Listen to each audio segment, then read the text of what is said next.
Oke, baik. Kita mulai kuliah kita malam hari ini. Assalamualaikum warahmatullahi wabarakatuh. Waalaikumsalam warahmatullahi warahmatullahi wabarakatuh. Waalaikumsalam Oke, warahmatullahi. baik. Alhamdulillah pada malam hari ini kita bisa ketemu kembali pada materi lanjutan kuliah akuntansi syariah kita.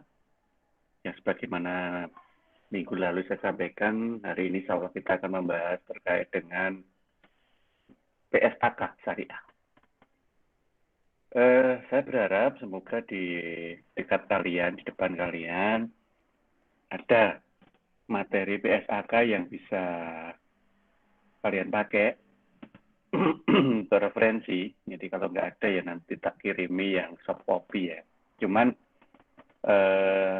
saya itu ada soft copy namun edisi lama. Kenapa kok saya minta kalian mencari sendiri itu karena saya ada cuman edisinya lama. Edisi 2007 ya. Padahal untuk yang terbaru PSAK syariah itu 10 tahun berikutnya ada revisi yaitu 2017.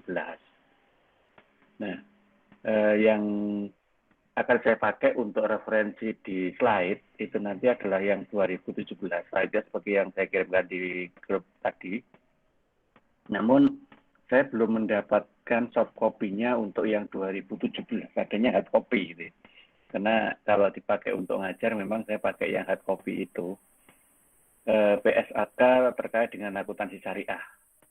Bagaimana yang tadi saya sampaikan mulai PSAK 101 hingga PSAK 111 sebenarnya yang sudah ada itu ya.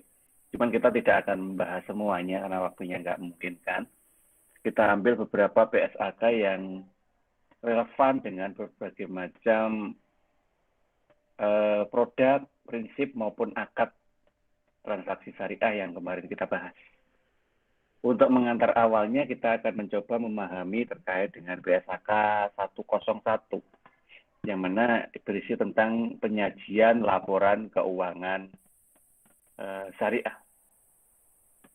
Nah, bagaimana yang ada di slide yang sudah saya kirimkan, setidaknya untuk lebih mudahnya sebenarnya membaca pemateri kita itu adalah slide dan dibandingkan dengan PSAK-nya ini ya. Sebenarnya gitu, cuman kalau memang belum memungkinkan ya setidaknya di slide-nya inilah. Ya, di slide-nya ini yang kita gunakan sebagai dasar referensi. Karena slide ini kan hanya rekayasa saya sendiri, hanya buatan dosennya. Makanya ada kemungkinan beberapa yang ada di PSAK itu belum masuk. Itulah kenapa kok saya minta kalian mempelajari dari sisi PSAK-nya karena yang paling valid itu. Gitu ya. Banyak aturan-aturan terkait dengan penyajian laporan keuangan syariah yang ada di dalamnya. Yang bisa saja tidak saya munculkan di sini. Ya, oke. Kalau PSAK yang seperti ini yang saya punya itu ya. Saya tidak memiliki soft copy untuk yang PSAK terbaru yang 2017. Yang terbaru 2017. Sedangkan yang ada itu yang edisi lama, yaitu 2007, 10 tahun. Ya. Di mana secara prinsip sebenarnya isinya sama, namun ada beberapa penambahan yang ada di PSAK 2017 itu yang belum ada di PSAK 2007. Yaitu terkait dengan penyataan standar akuntansi keuangan untuk penyajian laporan keuangan syariah. Nah, apa yang tidak saya tulis seperti ini, yang di awal-awal seperti ini kan tidak mungkin saya tulis itu di dalam slide ya, daftar isi dan seterusnya. Nah, untuk membaca PSAK ini sebelum kita bicara tentang isi dari materi, kita coba lihat PSAK dulu ya. Membaca PSAK itu tidak kayak membaca buku materi teori, tidak sama. Kalau buku materi teori kita bisa membacanya itu mulai awal karena teorinya itu kan harus dipahami mulai dari pengantar awalnya. Tapi kalau membaca PSAK tidak. Membaca PSAK itu langsung pada poin utama yang akan kita cari standar aturannya. Jadi langsung dicari gitu. Jadi tidak perlu membaca mulai dari awal, nggak perlu. PSAK langsung aja mencari terkait dengan apa sih sebenarnya yang akan kita ingin temukan di dalam standar itu. Nah, disitulah cara kita untuk memahami PSAK. Nah, ini tadi yang baru masuk kok hilang. Nah, apa yang akan kita temukan bisa kita cari di dalam daftar isi. Ya. Daftar isi itu apa isinya? Isinya adalah semua hal terkait dengan penjelasan yang ada di dalam PSAK tersebut. Nah, kalau PSAK 101 karena ini adalah awal dari PSAK syariah, maka tentunya yang dijelaskan di sini adalah beberapa hal terkait dengan kerangka dasar laporan keuangan syariah. PSAK 101 berisi tentang kerangka dasar laporan keuangan syariah. Nah, oleh karena itulah di sini nanti ada beberapa hal yang memang harus kita pahami. Mulai dari tujuan laporan keuangan, kemudian kebijakan-kebijakan akuntansi yang ada, struktur dan isi dari laporan keuangannya, termasuk jenis-jenis laporan keuangannya. Jenis-jenis laporan keuangan yang ada.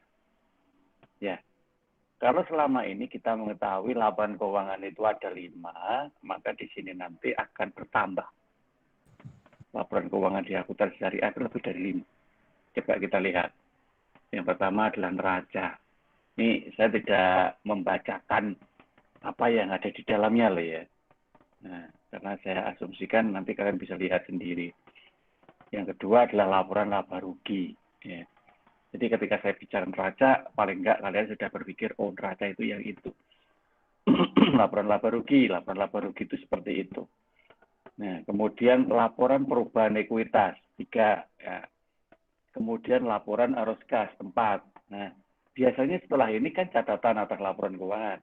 Tapi tidak di dalam laporan akuntansi syariah, di sini nanti ada laporan sumber dan penggunaan dana zakat. Seperti yang kemarin saya sampaikan bahwa di dalam lembaga keuangan syariah yang menggunakan PSAK ini juga berperan sebagai lazis, ya, lembaga amil zakat infak sedekah. Karena dia berperan sebagai lazis, maka tentunya ada laporan terkait dengan pengumpulan dan penyaluran dana ZIS-nya. Nah, sehingga ada laporan tersendiri di situ. Kemudian yang ke-6 adalah laporan sumber dan penggunaan dana HAT atau dana kebajikan. Kemarin kan kita juga membahas dana HAT. Kalau kalian masih ingat, dana HAT ada di kelompok produk funding. Ya, sebenarnya juga ada di financing, cuman financingnya itu tidak terlalu, karena yang paling utama HAT itu adalah pengumpulannya. Sumber-sumber yang jelas yang bisa diakui sebagai dana HAT. Nah, disinilah laporannya nanti, laporan sumber dan penggunaan dana kebajikan atau dana HAT. Sedangkan yang ke-7 baru bicara tentang CALK. Nah, di sini kalian mau menemukan apa? Nah, tergantung dari kebutuhannya. Maka di daftar isi inilah nanti kita cari. Ya. Nah, ada beberapa hal di awal yang di slide juga tidak saya jelaskan. Makanya nanti bisa membacanya itu dari standar aturannya ya.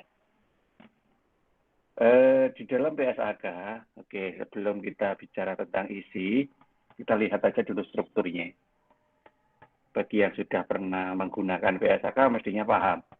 Tapi bagi yang belum, kita pahami bersama bahwa di dalam PSAK itu karena memang dirancang sebagai sebuah referensi, maka di sini ada beberapa kode yang perlu kita pahami supaya ketika kita menggunakannya sebagai referensi itu langsung jelas merujuk kemana. Yang pertama adalah ini, ada angka-angka di sebelah kiri yang berbaris ke bawah ini secara vertikal. Apa ini? 1, 2, 3, 4. Nah, ini adalah nomor baris. Namanya. Nomor baris. Ya. Nomor baris inilah nanti yang dipakai untuk menandai posisi rujukan kita itu ada di paragraf keberapa, baris keberapa. Nah, seperti itu. Nah, emang paragrafnya mana? Nah, paragrafnya ini. Nah, ini seperti ini. Mulai dari 1, paragraf 1 maksudnya. 2, paragraf 2. 3, paragraf 3, dan seterusnya.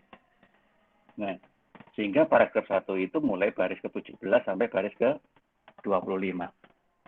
Nah, pada paragraf 1, PSAK 101, baris 17 sampai 25, itu bicara tentang apa? Tujuan umum laporan keuangan. Nah, jadi begitu. Sehingga kalau misalkan kita ingin tahu sebenarnya tujuan umum laporan keuangan itu untuk apa sih? General Purpose Financial Statement. Yaitu kita melihatnya di sini. Baik akuntansi syariah maupun akuntansi yang konvensional, PSAK nomor 1, itu juga sama. Sama-sama akan dijelaskan tujuan umumnya. Kalau selama ini kita hanya memahami tujuan akuntansi, tujuan laporan keuangan itu hanya dalam sisi textbook ya, yang biasa dijelaskan di dalam buku-buku teoritis atau buku apapun itu di dalam akuntansi ya oke, paling tidak itu merujuknya ke sini. Ya. Tapi paling tidak, kalau sekarang kita tahu bahwa rujukannya itu memang langsung ke PSAK, berarti memang kita melihatnya dari PSAK itu. Nah, begitu caranya. Karena bagaimanapun juga, karena standar aturannya itu ada di sini, sehingga ya langsung aja ke sini. Kemudian yang selain tujuan ada ruang lingkup. Nah, kemudian ada ini, kok ini ada yang dicetak tebal, kenapa? Kok ini tidak dicetak tebal, kenapa? Ya, semua ada aturannya. Nah, ini. Nah, ada ketentuan yang menjelaskan bahwa paragraf yang dicetak dengan huruf tebal dan miring adalah paragraf standar. Di mana paragraf standar itu harus dibaca dalam kaitannya dengan paragraf penjelasan yang dicetak dengan huruf tegak atau huruf biasa. Jadi yang tidak dicetak miring dan tidak dicetak tebal itu adalah penjelasannya. Sedangkan yang menjadi ketentuan utama itu yang tidak yang dicetak tebal. Ya. Jadi yang tidak dicetak tebal penjelasannya, yang dicetak tebal adalah ketentuan utamanya. Nah, sehingga kalau kita membaca PSAK, yang wajib untuk kita pahami adalah sesuatu yang dicetak tebal. Nah, sedangkan yang dicetak tidak tebal itu adalah penjelasan. Nah, penjelasan itu bisa disimpulkan seperti ini, satu paragraf kan panjang ini ya. Nah, sehingga di sini nanti tinggal disimpulkan aja maksud dari tujuan PSAK itu apa gitu ya. Oke, jadi begitu caranya. Ke belakang juga sama. Ya. Ada yang dicetak tebal, ada penjelasan di bawahnya. Ya. Kemudian ada juga tujuan laporan keuangan seperti ini. Ya. Kemudian dalam rangka mencapai tujuan tersebut, maka penyajian laporan keuangan mengenai entitas syariah meliputi. Nah, inilah yang seperti tadi disampaikan. Nah, ini adalah beberapa hal yang harus kita pahami di dalam isi dari laporan keuangan syariah. Nah, nanti kita akan coba melihat beberapa isinya. Seperti neraca, laba rugi, arus kas, perubahan ekuitas, dan seterusnya. Nah, apakah ini sama dengan laporan keuangan konvensional atau tidak? Nanti kita akan lihat. Terus bagaimana perbedaannya, nanti kita juga akan kita cermati di dalam laporan keuangannya. Sekilas laporan keuangan sudah saya munculin di dalam slide ini, ya. Kalian nanti bisa melihatnya di beberapa penjelasan belakangnya itu ya. Oke, sekarang kita saling bergantian nanti ya. Kita lihat di PSAK, kita lihat di slide ini. kita kembali kepada konteks paling mendasar dulu sebelum kita masuk ke teknis, bahwa di dalam sistem keuangan syariah itu ada 6 prinsip utama yang harus kita perhatikan. Ya, di PSAK ini nggak ada. Nah, ini merupakan review dari beberapa penjelasan di PSAK itu. Yang pertama adalah pelarangan riba. Jelas. Segala sesuatu yang berpotensi memunculkan riba harus kita hilangkan. Sehingga kita bisa ganti dengan potensi lain yang tidak memunculkan riba. Seperti kemarin, hutang. Hutang berpotensi memunculkan riba. Oleh karena itulah hutang kita hapus dari transaksi keuangan syariah. Kita ganti dengan jual beli dan bagi hasil. Nah, karena Allah menghalalkan jual beli dan mengharamkan riba. Kemudian yang kedua adalah adanya pembagian risiko. Kalau kemarin kalian masih ingat, ada aturan yang berdasarkan fikih dan ada ketentuan yang berdasarkan realitas. Dalam setiap kali kita memakai akad, ya, di setiap prinsip di produk bank syariah. Kalau ada keuntungan ya kita bagi, dan kalau ada kerugian ya nanti ditanggung. Bisa hanya ditanggung oleh pihak perbankan saja dan juga bisa ditanggung bersama. Tergantung dari konteks kerjasamanya. Nah, itulah yang kita sebut dengan nama pembagian risiko. Ya. Karena pada prinsipnya kan saling ya di dalam transaksi syariah itu. Saling. Bisa saling bekerja sama dan bisa saling melengkapi. Sehingga ketika terjadi untung ya dibagi bersama. Kalau terjadi risiko ya harusnya dibagi bersama. Kemudian yang ketiga, tidak menganggap uang sebagai modal potensial. Ya, karena uang hanya sebagai alat tukar.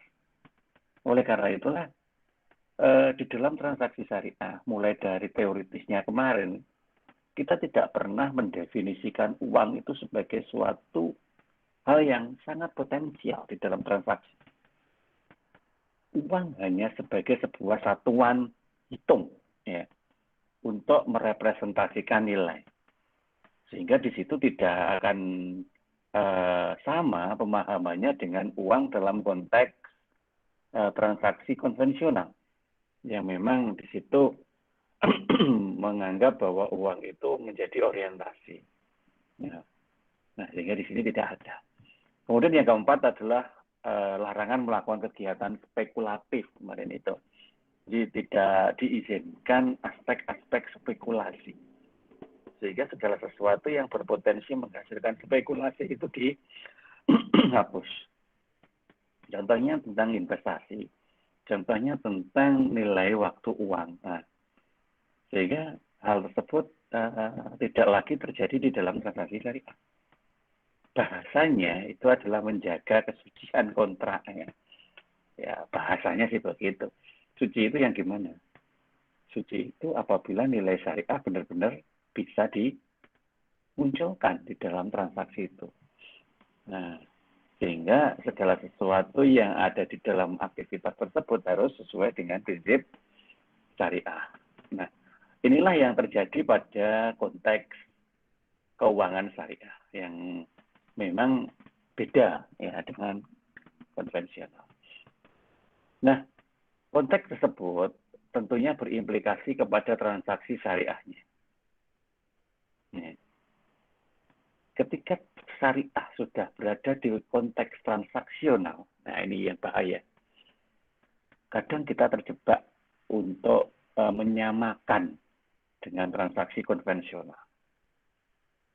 Sebab apa yang kita pelajari atau apa yang kita pahami lebih duluan, itu biasanya yang paling sering mendominasi cara berpikir.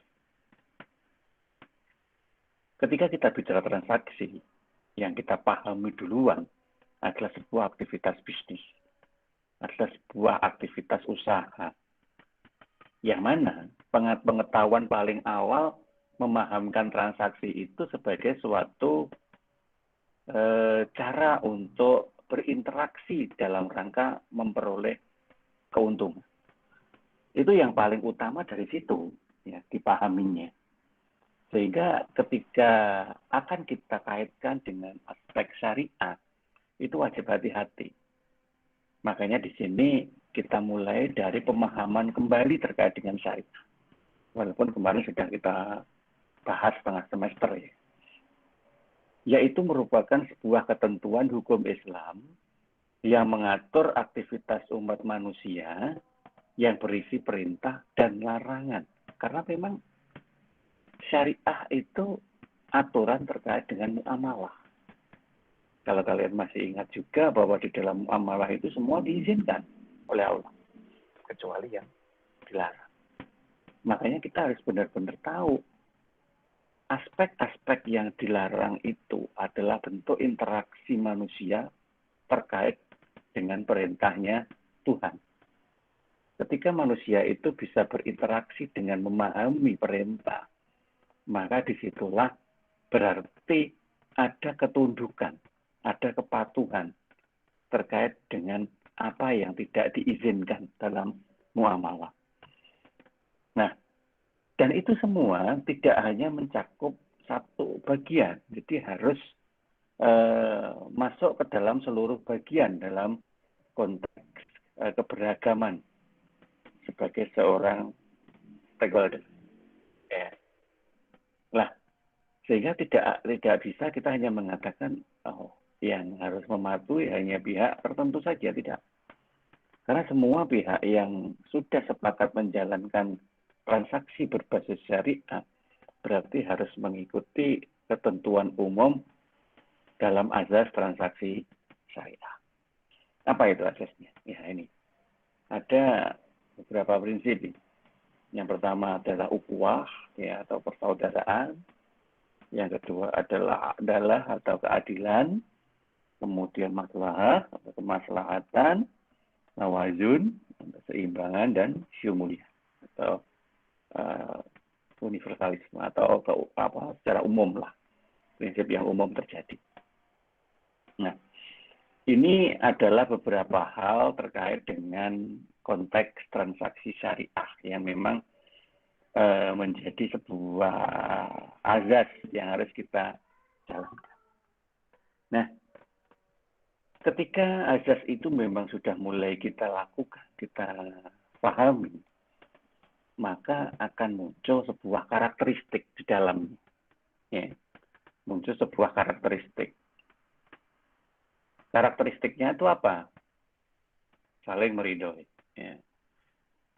Ini sebenarnya sudah pernah semua ya kita bahas, cuman ya kita flashback lagi aja untuk mendasari aspek teknis yang ini akan kita bahas. Kenapa kok harus saling meridhoi? Ya karena kemarin kita sudah membahas bahwa transaksi itu dikatakan legal, halal, jika masing-masing pihak sama-sama memahami. Nah itu, kalau ada salah satu aja yang tidak paham, berarti di situ transaksinya jadi tidak sah. Kemudian objeknya ya harus halal dan baik, halal, thayyibah. Kita juga sudah bahas itu beberapa waktu yang lalu. Bagaimana objek yang baik itu dan manakah objek yang dari sononya atau zatnya sudah tidak boleh digunakan. Kemudian ketika kita memaknai uang bahwa dia bukan merupakan suatu komoditas, ya, uang hanya sebagai sebuah media pengukur nilai, hanya semacam alat untuk merepresentasikan nilai.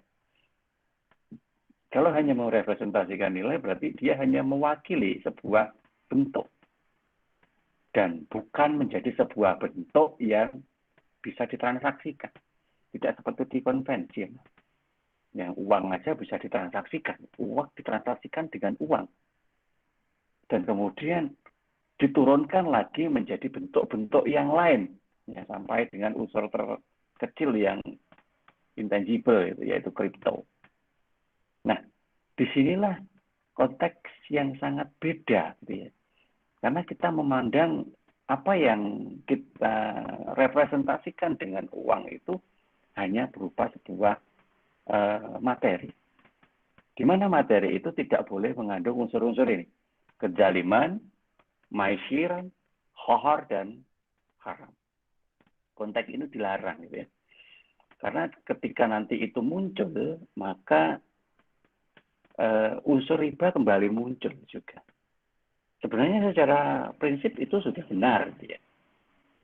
Tetapi ternyata di dalamnya itu ada sesuatu yang terlihat terzalimi dalam transaksinya. Maka kebenaran dari transaksi itu sudah menjadi samar. Sehingga bisa dikonotasikan menjadi sebuah unsur riba. Riba itu tidak sekedar hanya jumlah nilai uang, jumlah angka rupiah, tidak. Jadi kalau kita selama ini mengenal riba itu adalah kelebihan dari sebuah nilai uang, sebenarnya tidak hanya itu. Itu kan riba dalam posisi jumlah uang. Padahal riba itu kan berada di tempat-tempat yang lain juga. Ketika terjadi kezaliman, maisir, haram, dan konteks transaksi yang menyebabkan kejadian sama dengan mengandung unsur riba. Nah, oleh karena itulah beberapa hal yang ada di konvensional banyak yang dilarang. Misalkan time value of money, ya tidak bisa. Ya, karena time value of money lebih cenderung mengarah kepada spekulatif. Nah, oleh karena itu, suatu transaksi yang diperbolehkan itu jika seperti apa? Jelas dan benar. Untuk keuntungan semua pihak dan tidak ada yang dirugikan. Ya. Standarnya sama untuk seluruh akar, tidak ada yang ganda. Tidak menggunakan dua transaksi yang menjadi ta'aluk. Nah, hal-hal inilah yang wajib kita cermati. Ya. Sekedar menyampaikan sebenarnya mudah untuk diketahui, tetapi sebenarnya belum cukup hanya sekedar tahu, ya. Tapi benar-benar harus ingat dan menjadi filter. Ini yang berat, ya. Ingat dan menjadi filter dalam transaksi yang kita lakukan. Apa yang kita lakukan itu sudah benar kan? Benar itu yang bagaimana? Nah, benar dalam konteks syariah. Ya, silakan. Baik, kita sudah bahas itu. Syariah yang benar itu yang bagaimana. Nah, transaksinya transaksi apa? Artinya unsur kebenarannya di mana di situ. Nah, ini yang harus kita pahami ya. Supaya apa? Nah, supaya nanti ketika kita melakukan sebuah transaksi, benar-benar ada saringan dari awal. Jangan sampai transaksi sudah jalan, baru kita sadari di pertengahan. Nah, itu bahaya itu ya. Bahaya. Nanti ada pihak yang nanti tidak berkenan. Nah, ketika ada yang tidak berkenan, kembali ke yang kemarin, bahwa transaksi menjadi tidak sah karena ada yang merasa dirugikan. Nah, supaya benar-benar yang kita lakukan itu sesuai, maka disinilah fungsi aturan. Ya. Disinilah fungsi aturan. Dan aturannya itu ya ada di PSAK itu. Ya. Dan PSAK ya seperti itu jejer-jejerannya ya. Itu semua tidak terjadi secara serta-merta dalam satu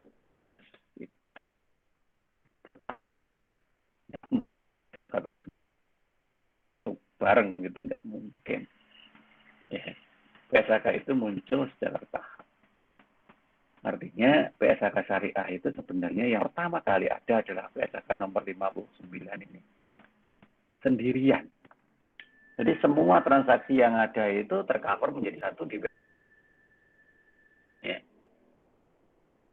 Jadi bisa dibayangkan seribet informasi yang ada di dalam sebuah aturan PSAK itu hanya ada di dalam satu PSAK saja. Ya. Ya coba kalau kalian ingin mengetahui bagaimana bisa meringkas atau bisa memunculkan semua transaksi syariah itu dalam satu PSAK, jadi baca PSAK 59. Ya. Nah, PSAK 59 itu sebenarnya adalah cikal bakal munculnya transaksi-transaksi syariah. Ya.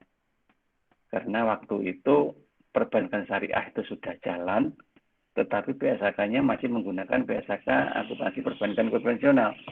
PSAK nomor 41. Aneh kan? bank syariah, tapi BSAK-nya BSAK konvensional. Artinya apa kalau begitu? Artinya kan mensyariahkan dirinya sendiri-sendiri. Sehingga kalau kalian masih ingat, waktu itu ada yang mengklaim yang pertama murni syariah.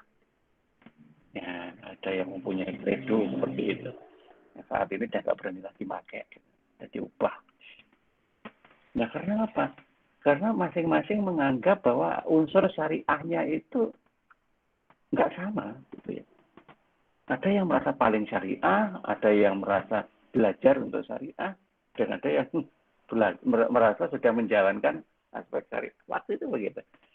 Nah, akhirnya inisiatif pertama kali mengatur tentang syariah itu ya ada di BSAK 59 ini. Ya, BSAK 59 tentunya menjadi satu-satunya orientasi yang digunakan oleh para aplikasi, para praktisi untuk dijadikan acuan. Kalau kalian pengen lihat aja di BSAK 59 ya, pasti bingung. Kok bisa ya transaksi yang kompleks itu hanya didasari pada sebuah ketentuan yang sederhana. Nah, oleh karena itulah akhirnya BSAK 59 itu dipecah. Pertama kali mecah itu sampai 6 BSAK bareng, yaitu BSAK 101 sampai dengan BSAK 106. Nah, isinya itu.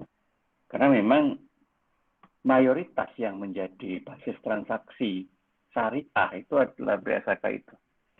Ya. Seperti yang kita bahas hari ini terkait dengan penyajian laporan keuangan syariah, itu semua jadi satu di BSAK 59 bareng dengan akuntansi murabahah, salam, istisnya, mudharabah, dan musyarakah. Sebenarnya di situ juga ada ijaroh, cuman ijarohnya masih sangat sederhana. Sedangkan BSAK yang di bawahnya ijaroh itu belum ada di dalam BSAK 59. Nah, ya beruntunglah sekarang BSAK-nya sudah mulai rigid ya. Tidak sekedar sampai BSAK 106, berkembang lagi BSAK 107, yang ijaroh, transaksi asuransi syariah 108, zakat infak sedekah itu 109, akuntansi sukuk itu 110, dan akuntansi wa'ad itu 111. Itu semua adalah konteks transaksi yang menggunakan prinsip syariah. Nah, kalau pengen tahu, ya kita pelajari satu persatu gitu ya. Ya mungkin tidak semuanya, gitu ya. Sebisanya. Nah, karena hari ini kita akan mencoba melihat tentang penyajian laporan keuangan syariah ya. Sekarang kita coba lihat, kita cermati isi dari laporan keuangan syariah. Yang pertama adalah kita bicara terkait dengan laporan posisi keuangan, atau kita sebut dengan neraca. Walaupun secara prinsip sama, yaitu adalah atau berisi aktiva dan pasiva, ya. Tetapi isi dari masing-masing itu beda, ya, karena memang transaksinya beda. Misalkan aktiva, ya. Katakanlah di dalam aktiva ada unsur piutang. Nah, padahal di dalam transaksinya tadi kan tidak ada hutang, ya kan? Kok aspek piutangnya ada? Nah, di situ. Nah, bagaimana itu? Piutang itu tetap muncul walaupun tidak ada transaksi hutang, ya. Karena pengakuan piutang itu tidak gandeng dengan terjadinya hutang. Tapi pengakuan piutang itu terjadi karena ada aktivitas jual beli. Ya. Wajar kalau di dalam jual beli itu kemudian menghasilkan piutang. Ya kan? Ingat, PSAK ini, ya, ini wajib dikunci dalam pikiran kalian. Sebab kalau kalian nggak ngunci ini, nanti kalian bingung. PSAK ini dipakai untuk mendasari pihak yang akan melaporkan laporan keuangan. Dan dari awal ditegaskan bahwa PSAK ini adalah PSAK perbankan syariah. Karena memang lembaga yang pakai, sementara yang paling banyak adalah itu. Berarti apa? Berarti ketika kita memahami PSAK ini, posisi kita sebagai akuntan, berada pada posisi bank. Ya, tolong ini dikunci. So, kalau kalian itu nanti berada pada posisi yang lain, breakthrough nanti. Loh, memang bisa Pak? Ya bisa. Coba aja kemarin ketika kita bertransaksi mudharabah. Mudharabah aja sederhana. Ya. Kan ada sohibul ma'al, ada mudharib. Dalam hal ini bank bisa menjadi sohibul ma'al dan bisa jadi mudharib. Nah, pihak yang punya uang dan pihak yang mengelola uang. Nah, kalau kita kunci dalam posisi apa kita berada, nah terus kita melaporkan sebagai apa? Nah, nanti akan bingung. Terutama ketika kita memahami isi dari laporan keuangannya. Soyo bingung meneh. Nah, kita sebagai apa? Kan begitu. Sekali lagi, kita sebagai akuntannya bank. Ya. Jadi kalau di luar bank, lawan transaksi dari bank, beda lagi cara berpikirnya. Sementara kita berpikir dari satu sisi aja, yaitu akuntannya bank. Makanya ketika kita mengakui piutang, baik dengan akad murabahah, salam, istisna, itu dalam posisi kita berada sebagai sebuah bank. Kalau terjadi jual beli, berarti jual beli antara bank dengan nasabah. Tetapi sekali lagi, jual beli yang kita akui pada posisi kita sebagai seorang akuntannya bank. Tolong itu dikunci. Demikian juga ketika terjadi ijaroh, sewa.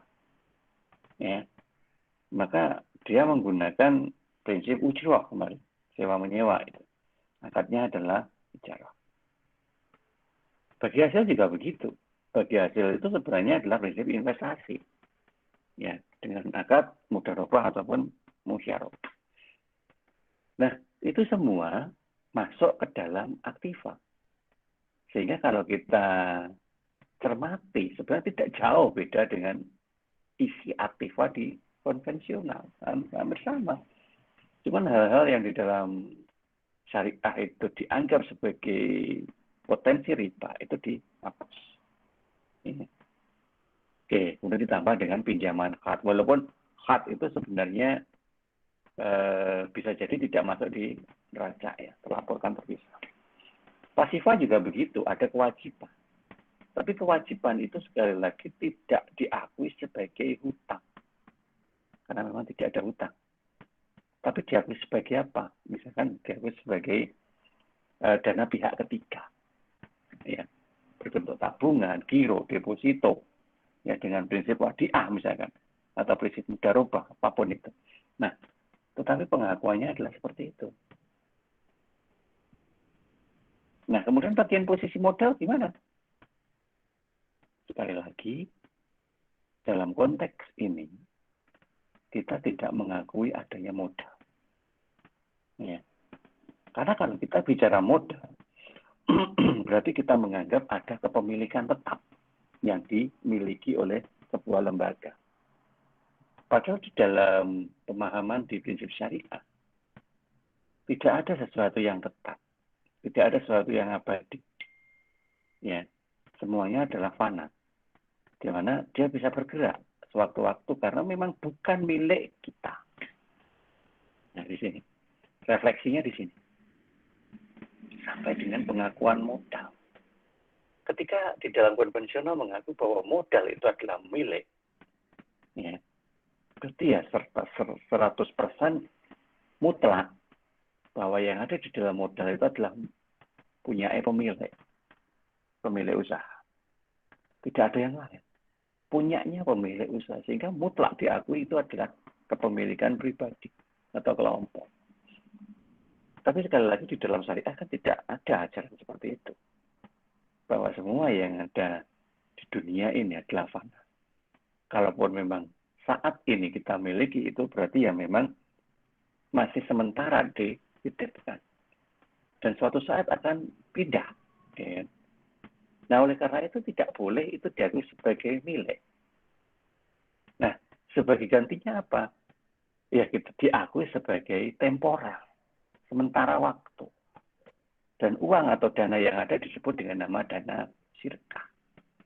Ya, dana yang dijaminkan istilahnya dana sirkah. Tapi temporer, sementara. Nah, kenapa kok begitu? Ya karena memang sumber dari kepemilikan itu miliknya pihak lain, pihak ketiga tadi. Ada tabungan, ada deposito, itu kan miliknya pihak ketiga. Yang punya uang siapa? Bukan bank kan? Yang punya uang kan nasabah. Nah, cuma nasabah mempercayakan dalam jangka waktu yang mungkin panjang, sehingga bank punya kesempatan untuk menggunakan kembali. Maka uang itu terus berputar, mulai dari funding ke financing. Nah, karena itulah maka ada beberapa prinsip yang dipakai. Bisa mudharabah mutlaqah, mudharabah biasa, ya. Kemudian prinsip-prinsip yang lain kemarin dalam penyaluran dana. Nah, disinilah akhirnya kita bisa memberikan penjelasan atau perbedaan prinsip yang paling utama dalam laporan posisi keuangan. Nah, kalau misalkan ini kita agak detailkan di dalam aspek transaksionalnya, maka seperti ini sekarang. Kalau yang tadi kan prinsipnya ya, ini prinsipnya. Nah, ini adalah konteks transaksional. Aktiva misalkan ya tetap ada kas, penempatan pada Bank Indonesia, giro pada bank lain, penempatan bank lain, efek, piutang dan seterusnya. Nah, secara umum mirip dengan apa yang ada di bank secara konvensional. Ya. Tapi ada beberapa yang jelas itu memiliki ciri syariah. Baik dari sisi nama istilah atau mungkin pola transaksinya. Kewajiban juga begitu, sama. Kemudian ada dana sirkah temporer, sama.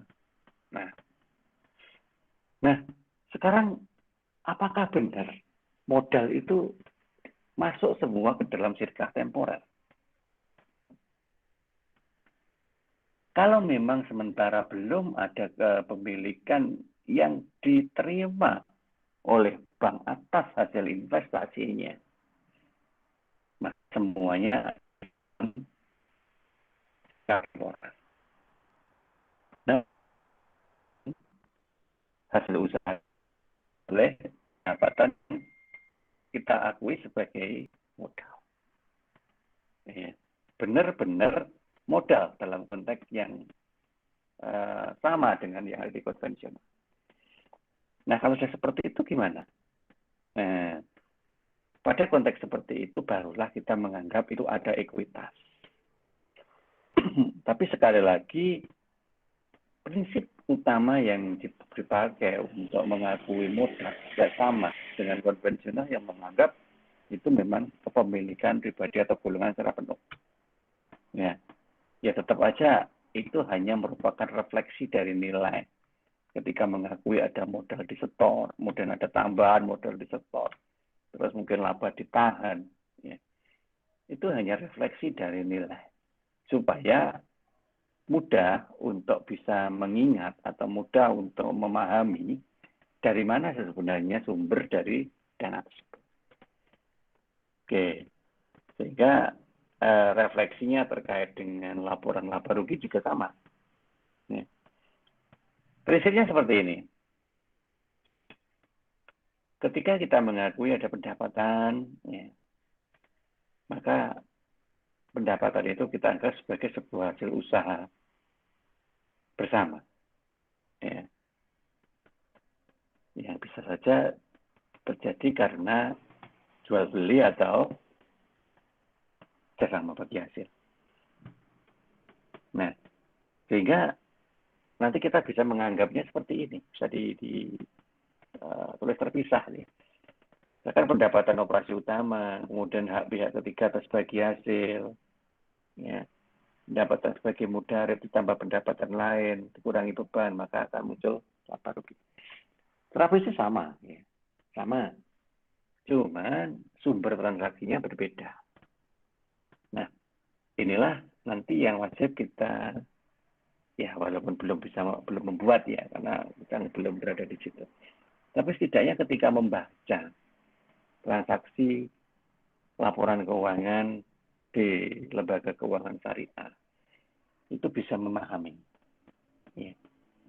Saya tidak akan menunjukkan laporan jadi, tidak.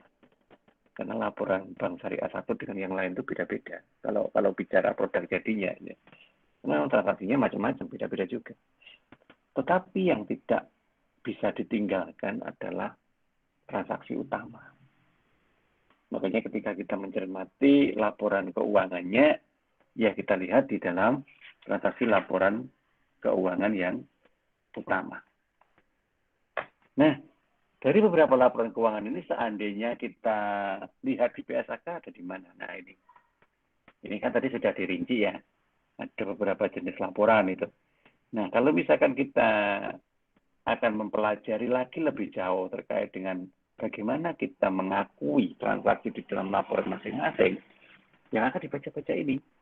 Paragraf 12, paragraf 13, paragraf 14. Ya, karena dia cetak tebal. Ya, oke. Kemudian kalau kita bicara tentang isi, nah isi mana? Kita coba cari. Nah, kebijakan akuntansi prinsipnya sama dengan konvensional ya. Oke, cari. Nah ini, struktur dan isi. Kita identifikasi laporan keuangan. Identifikasinya. Nah, ini konteks-konteks dasarnya. Kemudian kalau bicara tentang isi, oke, nah ini masuk di dalam masing-masing laporannya. Bagaimana neraca? Maka ini dibaca. Saya tidak mungkin membacakan satu persatu di situ. Apa yang tadi sudah kita bahas di depan sebenarnya adalah representasi sederhana dari apa yang dimunculkan di dalam PSAK Syariah ini. Nah, isi dari neraca mulai dari aset lancar. Dan definisinya seperti itu. Kalau karakteristiknya seperti itu. Isi-isinya juga seperti itu. Ada semua di situ. Jangka pendek. Nah, informasi yang disajikan dalam neraca. Nah, ini isinya. Nah, pada prinsipnya sama dengan konvensional. Cuman transaksinya aja yang mempunyai karakteristik berbeda. Nah, di situ ya neraca. Kemudian yang terusnya juga ada di sini semua laporan laba rugi. Nah, yang tadi kita bahas di sini tentang laporan laba rugi sebetulnya dari situ. Ada pendapatan usaha bagi hasil untuk pemilik dan beban usaha laba atau rugi usaha. Pendapatan non usaha laba atau rugi dari aktivitas normal dan seterusnya pajak dan lain-lain. Penjelasannya ada di bawahnya ini. Ya, oke. CALK dan seterusnya. Ada semua ya di situ ya. Saya tidak akan menunjukkan satu persatu. Ya, saya hanya menjelaskan prinsip-prinsip dasarnya saja. Karena secara prinsip utama, transaksi akuntansi sama antara konvensional dengan syariah. Hanya aspek-aspek tertentu aja yang mengarah kepada nilai syariah yang membedakan. Ya. Nah, oke, nanti tolong dipelajari itu. Nah, kemudian laporan JIS, ya. Apa zakat asalnya, muzakinya dari mana? Bisa dari dalam entitas syariah, bisa dari luar entitas syariah. Jadi terbuka untuk umum. Sehingga masyarakat umum ketika misalkan bayar JIS di bank syariah bisa, tidak masalah, sama dengan membayar di lasus manapun. Gitu. Kemudian penggunaannya gimana ini? Penggunaannya sama, menggunakan asnaf dasarnya ya. Ada 9 asnaf itu. Fakir, miskin, rikob, hore, mu'alaf, fisabilillah, musabil, dan amin. Dan seterusnya. Nanti untuk ini lebih detail lagi dibahas di PSAK JIS ya. Dan seterusnya nanti penjelasannya ada di situ. Laporan sumber dan penggunaan dana khot, kebajikan. Nah, sumbernya dari mana? Dari infak, sedekah, ya. Hasil pengelolaan wakaf, pengembalian dana kebajikan produktif, ya. Yang kebajikan produktif itu yang uang yang dipinjamkan kemudian yang minjemin tadi balik lagi uangnya itu loh. Ya. Denda, nah ini denda. Di syariah memang ada denda, Pak. Ada. Tapi denda itu dikenakan bukan untuk menambah pendapatan. Tapi denda itu dikenakan karena sebagai punishment, hukuman. Ya, atas pelanggaran suatu transaksi, baik melanggar waktu maupun melanggar ketentuan. Atau selain itu juga ada beberapa pendapatan lain yang di luar dari bisnis transaksi syariah. Ya. Bisnis bank yang menggunakan transaksi syariah. Maka pendapatan lain di luar dari bisnis dari transaksi syariah itu disebut dengan nama pendapatan non halal. Tapi bukan pendapatan haram loh ya. Tidak, kalau haram jelas ditolak, itu tidak diakui kalau haram. Tetapi kalau yang non halal itu diakui. Apa bedanya haram dengan halal? Kalau haram jelas melanggar semua ketentuan 3 hal yang kemarin kita bahas itu. Tapi kalau non halal itu diakui karena sebenarnya dia diperoleh masih menggunakan aspek nilai syariah. Tapi mungkin ya sedikit banyak ada bau-bau spekulatifnya. Sedikit banyak transaksi itu tidak direncanakan sebelumnya dan tiba-tiba diperoleh dan lain sebagainya. Yang intinya bukan merupakan bagian dari transaksi utama. Nah, itu merupakan sumbernya. Sedangkan penggunaannya untuk apa dari dana zakat itu? Nah, kebajikan produktif, sumbangan, kepentingan umum, dan lain sebagainya yang tujuannya adalah membantu.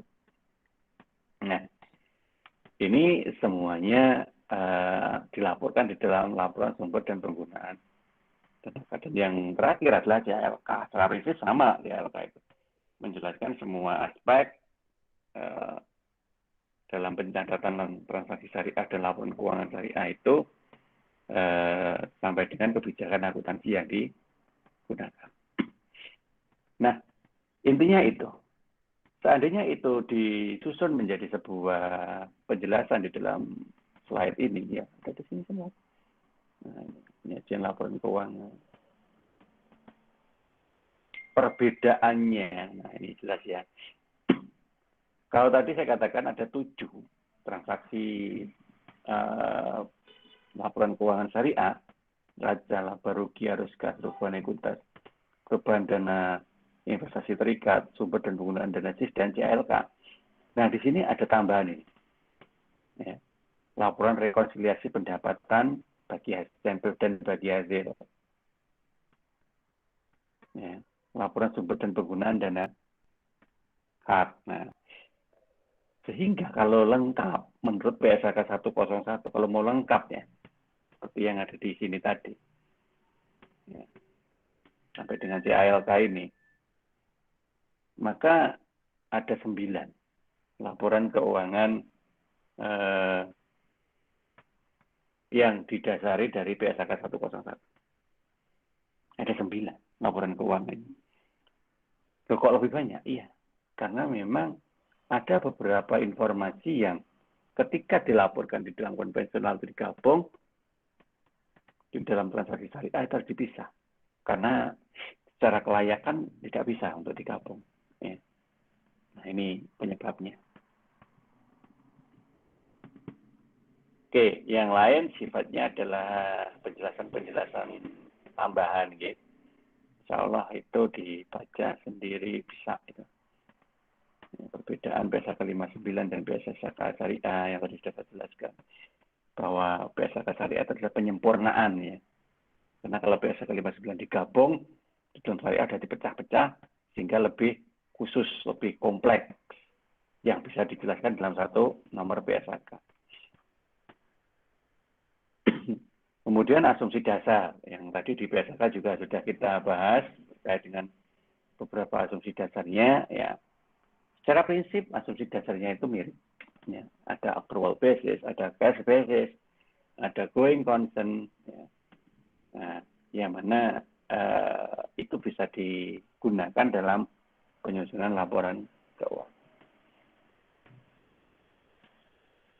Oke, kemudian di dalam slide ini sengaja saya coba deskripsikan ya, supaya nanti dibacanya itu ingat kembali. Ya.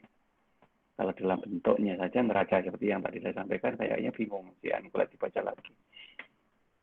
Nah, seperti yang tadi di PSHK, deskripsinya juga saya tulis lagi di sini. Neraca itu seperti apa? Bagaimana nyusunnya? Ya apa aja isinya? Nah, nanti bisa dibaca di situ. Kemudian dasar persamaan akuntansinya yang digunakan. Prinsipnya sama. Kalau di bank konvensional itu sederhana, seperti prinsip akuntansi pada umumnya, aktiva sama dengan kewajiban tambah modal. Kalau di bank syariah, kewajiban itu tidak semuanya masuk di situ, karena di dalamnya itu ada investasi tidak terikat. Sehingga investasi tidak terikat itu keluar dari kewajiban. Ya, seperti yang tadi di dalam bentuk neraca yang di atas tadi. Ya, sehingga kita tidak bisa menganggap semuanya itu dalam satu konotasi yang sama, kewajiban, gitu. Tidak bisa. Nah, contohnya ini. Apa yang bisa keluar dari kewajiban? Tabungan mudharabah, deposito mudharabah. Jangan yang masuk kewajiban apa yang wadiah. Ya. Kalau wadiah kan titip toh prinsipnya. Titip. Namanya titip itu kan memang suatu kewajiban atas sebuah amanah. Sehingga disitulah dasar mengapa dianggap sebagai kewajiban. Karena dititipi maka wajib untuk menjaga dan wajib menggunakan supaya bisa berkembang. Sehingga kewajiban berikutnya yaitu menambah jumlah yang dititipi itu karena dianggap sebagai sebuah kerjasama bagi hasil, ya harus dilakukan. Sedangkan yang di mudharabah, di tabungan mudharabah, deposito mudharabah itu sudah murni. Dia sudah tidak titipan lagi, tetapi sudah murni bekerja sama. Sudah bekerja sama, maka suatu waktu dia akan pasti berputar, berfluktuasi. Maka disebut sebagai investasi tidak terikat. Karena dia bisa dengan cepat berpindah, berubah, atau berkurang. Nah, ini polanya. Sedangkan dari sisi asetnya, ya berdasarkan dari hasil. Ya. Jadi di dalam liabilities and equities itu kan ini mengarah kepada aspek penggunaannya. Ya. Jadi karena tadi didasari dari kerjasama, dasar dari sebuah titipan, maka dia akan melakukan prosesnya sesuai dengan pengakuan. Nah, kalau memang itu kerjasama, maka akan menghasilkan sebuah kontrak bagi hasil. Kalau memang tadi didasar dari prinsip jual beli, maka akan menghasilkan sebuah kontrak jual beli. Nah, kontrak itulah yang kemudian diakui sebagai asetnya. Ya. Kontrak itu diakui sebagai aset. Karena nanti akan menghasilkan pendapatan. Nah, pendapatannya nanti masuk di dalam laporan. Oke. Nah, sehingga kembali lagi, seperti yang tadi di atas sudah saya sampaikan, isinya adalah seperti itu. Nah, detail kecil ya. Iya, nggak usah dilihat kalau yang itu ya. Salah satu contoh laporan bank syariah secara real. Cuman sekali lagi nggak ada laporan keuangan yang kemudian isinya sama persis. Apa rekening-rekeningnya rupanya seperti ini semua itu enggak. Ya, beda-beda bentuk dari transaksinya. Tapi ini hanya sekedar untuk contoh aja. Ya, mencontohkan. Nah, kalau di konvensional, ya seperti ini. Ya, untuk pembeda aja ya. Kemudian kalau di dalam aspek laba rugi, ini pada dasarnya sama dengan laporan laba rugi yang berlaku secara umum. Tapi ditambah dengan ini. Hak pihak ketiga atas bagi hasil investasi tidak terikat. Nah, ini karena tadi ada investasi tidak terikat, kemudian menghasilkan, maka hasil itu harus kita tambahkan sebagai bagian dari pihak ketiga. Sehingga konstruksinya seperti ini. Pendapatan operasi utama dikurangi hak pihak ketiga atas bagi hasil investasi tidak terikat, maka dianggap sebagai pendapatan mudharib ya, atas pengelolaan dananya. Kemudian ditambah dengan pendapatan operasi lainnya, maka akan dan dikurangi dengan beban-beban, maka akan menghasilkan laba atau rugi. Strukturnya seperti itu. Ya. Jadi kita bicara pokok-pokoknya saja, karena kalau pokok itu nggak akan berubah. Kalau detailnya nanti bisa berubah. Apa aja pos-posnya? Ya itu. Oke lah. Itu bisa dibaca sendiri. Laporannya juga begini. Sehingga ketika nanti kita bandingkan antara perbankan syariah dan pendapatan di perbankan konvensional, kelihatan bedanya. Terutama dari sumber pendapatannya. Nah, kalau kita lihat, ya di situ tidak ada pendapatan konvensional yang memang berbasis riba itu muncul di perbankan syariah. Nggak ada. Semua yang ada di perbankan syariah itu memang pendapatan yang bersumber dari hasil operasi dengan prinsip yang jelas.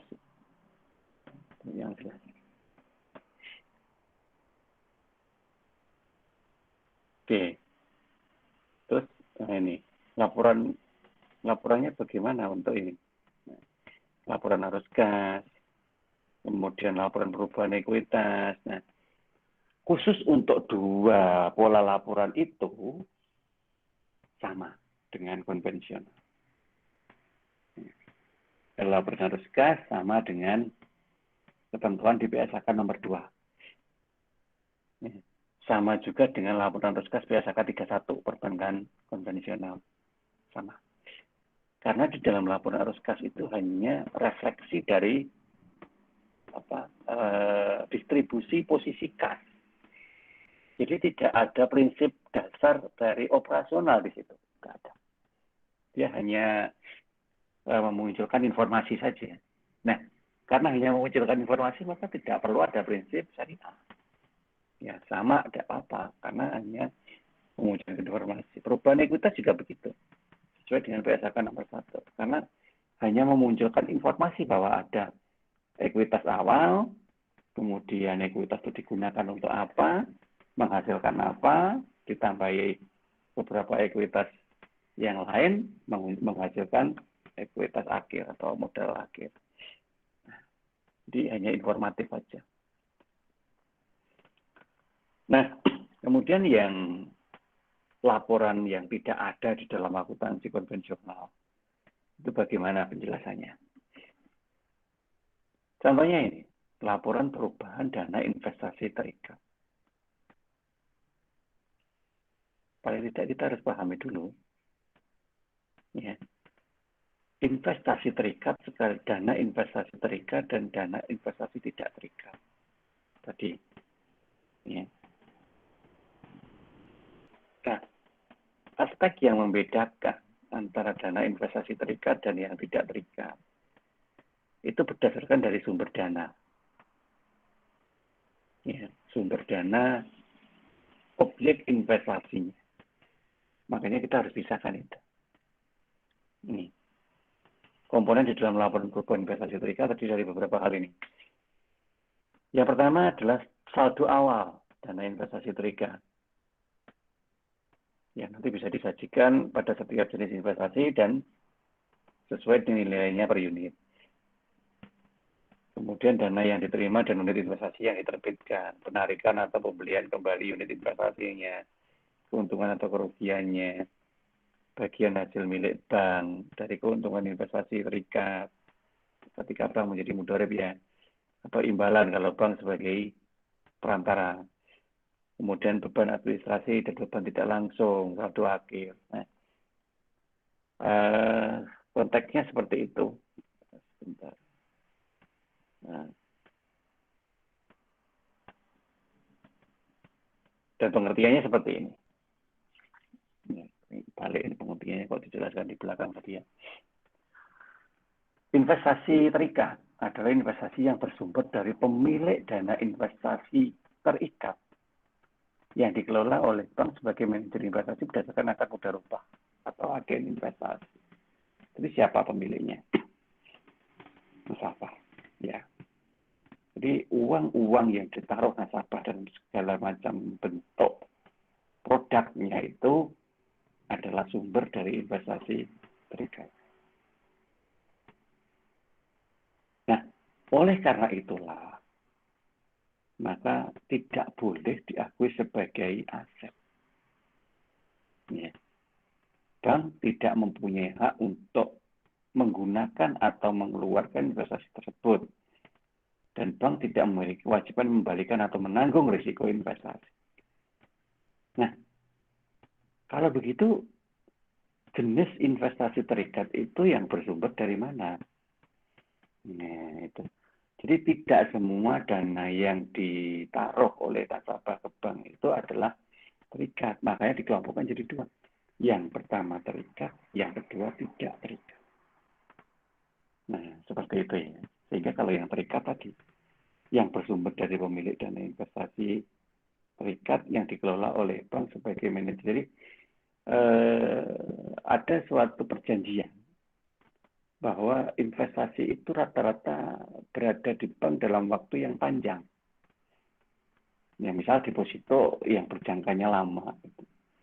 Nah, kalau seperti itu, nanti masuk kategori terikat.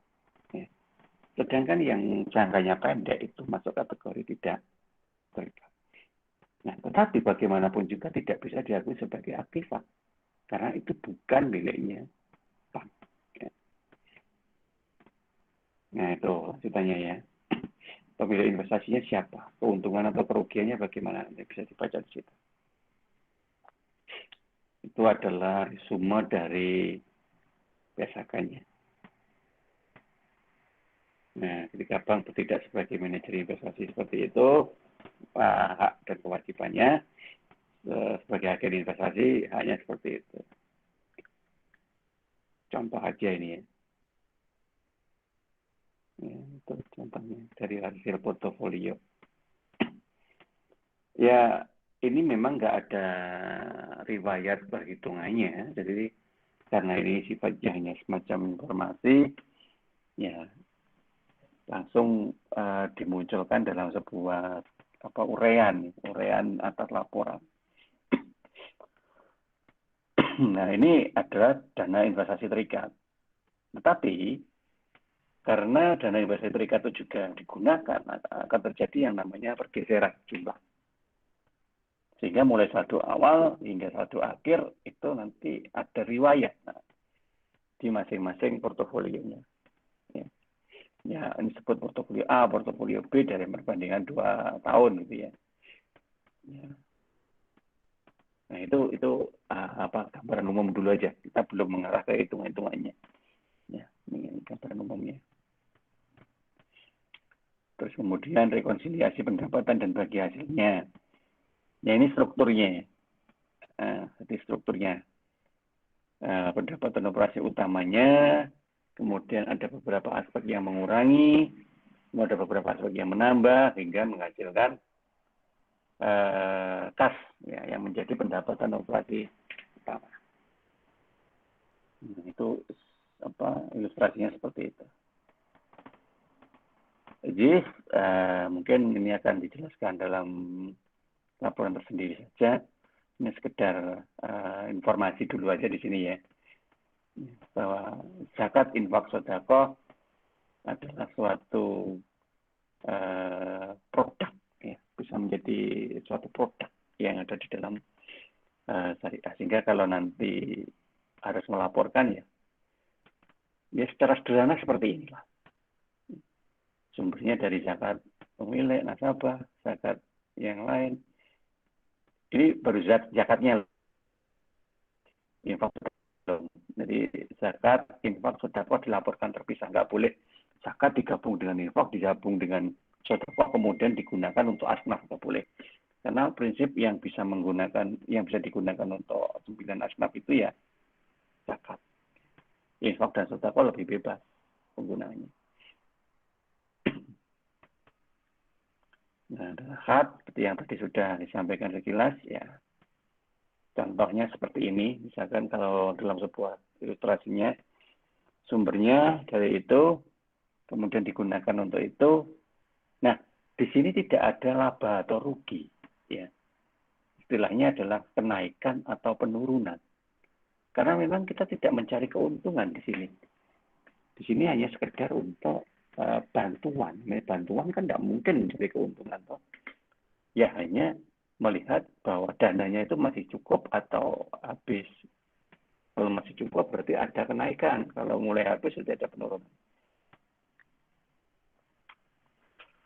Oke, mungkin sampai di sini dulu yang bisa kita bahas dalam PSAK 101. Nah, apa yang saya sebut tadi sebenarnya akan lebih efektif lagi kalau dicoba ini konsistensikan dengan apa yang ada di dalam PSAK 101-nya.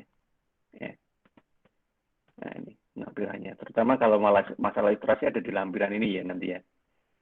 Nah, ini komponen laporan keuangannya. Dan raca isinya ini. Cuma sekali lagi di dalam PSAK itu isinya standar ya. Jadi bukan isi yang dipakai secara real. Kalau sudah bicara real, ya berarti nanti harus disesuaikan dengan kejadian transaksinya. Transaksi masing-masing bank beda-beda. Kewajiban. Nah ini ada ilustrasinya. Nah, sekali lagi ilustrasi standar ya. Jadi tinggal dikembangkan aja kalau memang nanti di sini belum ada. Ya, dikembangkan. Oke, baik. Mungkin begitu yang bisa kita bahas malam hari ini. Ada yang mau ditanyakan mungkin?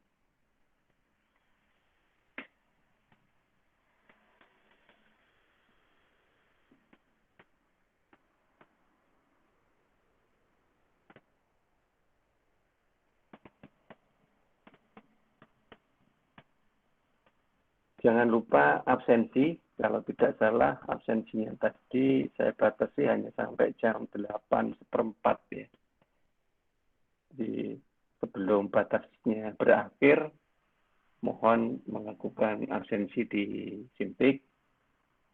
Jangan sampai nanti ada yang merasa hadir, sudah diingatkan untuk absen, ya sadarnya setelah kuliah selesai. Janganlah ya. Sama-sama saling berkontribusi. Oke, ada yang ditanyakan mungkin sebelum kita akhiri? Bandwidth kita jalan terus.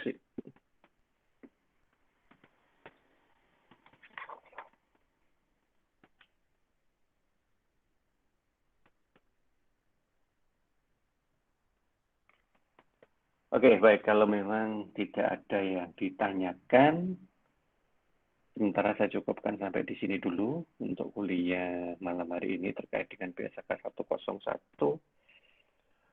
Sekaligus next week kita coba lihat, kita akan bahas salah satu kalau nggak salah ya.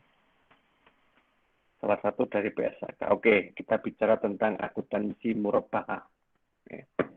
Next week kita bahas akuntansi murabaha. Bagi yang sekarang belum menyiapkan PSAK-nya masih panjang kesempatan untuk menyiapkan PSAK karena sampai UTS nanti kita akan bahas ini ya.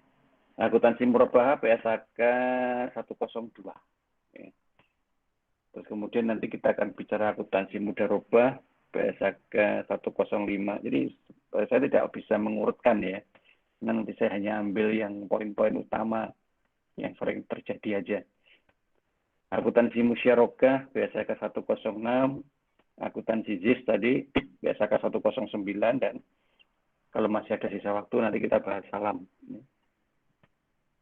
Salam itu 103.